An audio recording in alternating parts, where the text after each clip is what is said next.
Boss techno सगळ्या social media प्लॅटफॉर्मवरनं at a time live जायचंय, जमेल?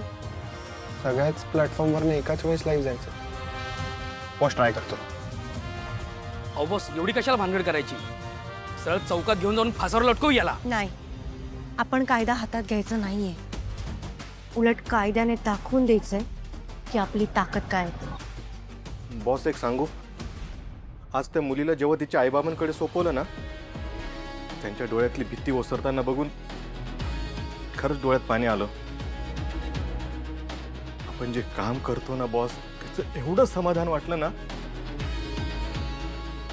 बॉस, टीम तारिणीचा अभिमानच नाही तर गर्व आहे मला. आता भीती आईबाबांच्या डोळ्यात नाही, त्या राक्षसांच्या डोळ्यात दिसेल.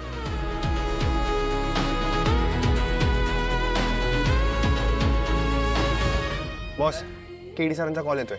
हां केदार, बोल. Boss, I am so proud of you. म्हणजे आज देवी जगत तारिणी सुद्धा तुला स्वर्गातून भरभरून आशीर्वाद देत असेल. काय कमाल काम केलेस तू. Kedar, thank you, thank you so much. तुझ्यासारखा मित्र, भाऊ, नवरा, बाप, मुलगा, तुझ्यासारखा पुरुष जर प्रत्येक स्त्रीच्या आयुष्यात आला ना, तर तिचं आयुष्य खूप सोपं होईल. आज तू तिकडे माझ्या जागी होतास ना, म्हणून मी याच्यासारख्या गुन्हेगाराशी लढू शकले. सगळ्यात आधी तर किचन तुझी किंवा माझी जागा आहे हे डोक्यातनं काढून टाक. ही जागा सगळ्यांची आहे. आणि स्वयंपाक येणं ही एक बेसिक लाईफ स्किल आहे आणि ते सगळ्यांना यायला हवं. आणि सगळ्यात महत्त्वाचं म्हणजे मी पण आज खूप मोठी गोष्ट अचीव केली. काय?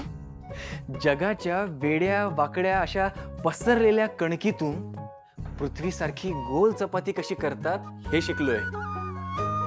एवढ्या माणसांचा स्वयंपाक बनवलाय मी एकट्याने. ही पण काय सोपी गोष्ट नाहीये, विसरतेस का? सल्यूट आहे त्या प्रत्येक स्त्रीला जी आपल्या कुटुंबासाठी अगदी प्रेमाने स्वयंपाक बनवते आणि त्यांना असं चांगलं चांगलं खायला घालते. Boss, I am really proud of you. चल, माझे ना फक्त पापड तळायचे बाकी आहेत, ते तळून घेतो की I am almost done.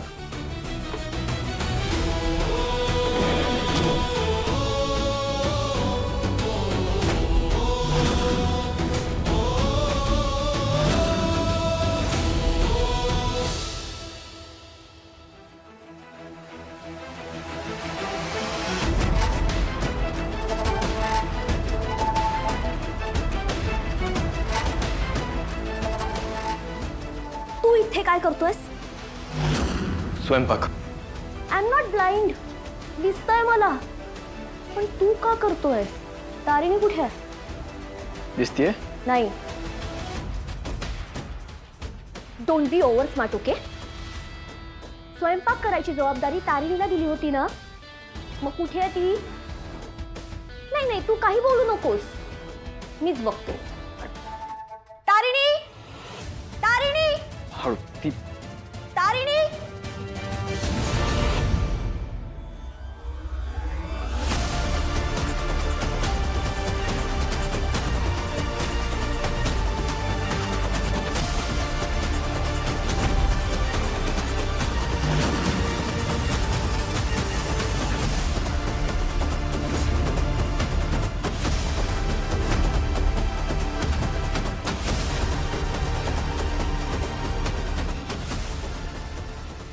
Boss, boss, okay. Techno connect झालंय. Yes.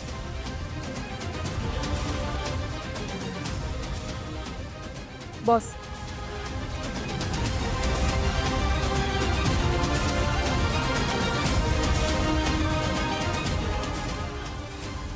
Boss,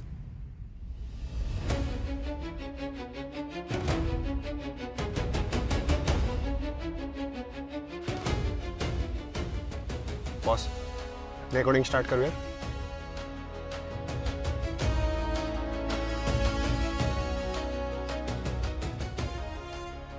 3, 2, 1, go. Boss boss boss video थांबवू का? थांबा. हा व्हिडिओ बंद करू नका. मी काय म्हणतेय ते सगळ्यांनी एकदा शांतपणे ऐकून घ्या, कारण मी जे सांगणार आहे ते तुमच्यासाठी, माझ्यासाठी, आपल्या सगळ्यांसाठी खूप महत्वाचं आहे. अगं नमा नमा नमा, हे बघितलंस का? ये लवकर बघ बघ बघ. हे बघ हे बघ. काय काय झालं अगं, काय? हे बघ तर, हे बघ हे बघ हे बघ.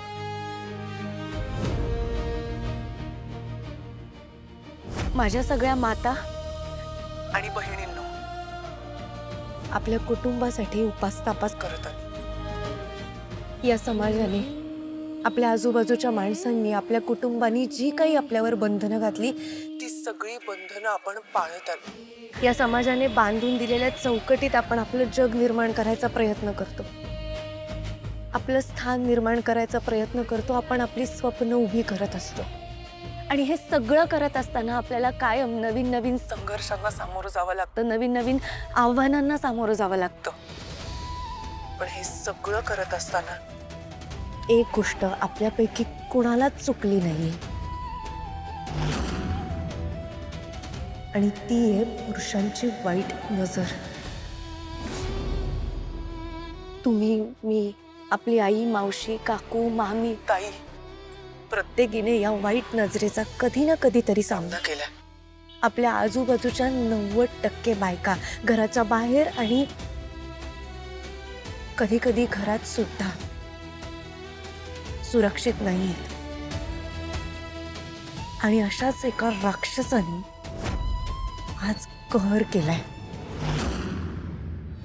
त्याने एका अल्पवयीन मुलीवर जबरदस्ती करण्याचा प्रयत्न केलाय. अगं हाच तो नराधम आहे. त्याने त्याला रोखून दाखवण्याचं आव्हान केलंय आपल्याला. कुठून आली एवढी हिंमत त्याच्यामध्ये? कुठून आला एवढा आत्मविश्वास? आपल्या मौन राखण्यातनं, आपल्या सहनशक्तीतनं? स्त्रीवर अत्याचार झाल्यानंतर तिने शांत बसायला पाहिजे अशी अपेक्षा कायम आपल्याकडनं का केली जाते? का एका स्त्रीवर हात टाकल्यानंतर तिलाच लाज आणली जाते? शरीर आपलं, मन आपलं, इच्छा आपली, मग हक्क दुसऱ्याचा का? आणि कोणाचा? एका पुरुषाचा? स्त्रिया पुरुषांच्या खांद्याला खांदा लावून उभ्या राहतात हे फक्त म्हणायला आहे का? तिला मुक्तपणे वावरण्याचा मूलभूत हक्क कधी मिळणार आहे? माझ्या बहिणींनो आणि मातांनो, आतापर्यंत आपल्या वाटेला खूप संघर्ष आलाय आणि तो अजूनही संपलेला नाहीये. आता वेळ आलीये संहार करायची.